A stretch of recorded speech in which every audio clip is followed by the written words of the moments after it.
வழக்கில் 5 தனிப்படை காவலர்களின் காவல் நீட்டிப்பு. மனு மீதான விசாரணைக்காக மதுரை தலைமை நீதித்துறை நடுவர் ஆஜர். ஆகஸ்ட் 13ஆம் தேதி வரை காவல் நீட்டிப்பு.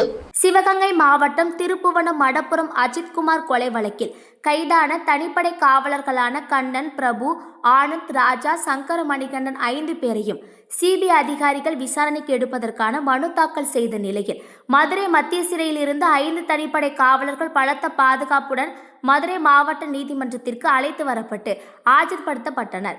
ஜூன் 28ஆம் தேதி நகை காணாமல் போனது தொடர்பான வழக்கில் விசாரணை நடத்தும் போது தனிப்படை காவலர்களால் தாக்குதலுக்கு உள்ளாக்கி கொலை செய்யப்பட்ட மடப்புரம் பத்திரகாளியம்மன் கோவில் காவலாளி அஜித்குமார் கொலை வழக்கு தொடர்பாக சிபிஐ அதிகாரிகள் 16வது நாளாக விசாரணை நடத்தி வருகின்றனர்.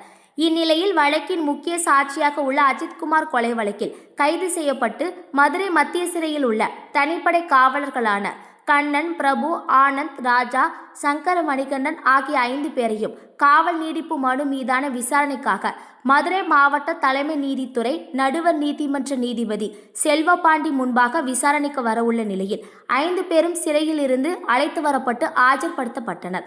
அவர்கள் 5 பேருக்கும் ஆகஸ்ட் 13ஆம் தேதி வரை காவல் நீடிப்பு செய்து நீதிபதி உத்தரவிட்டார்.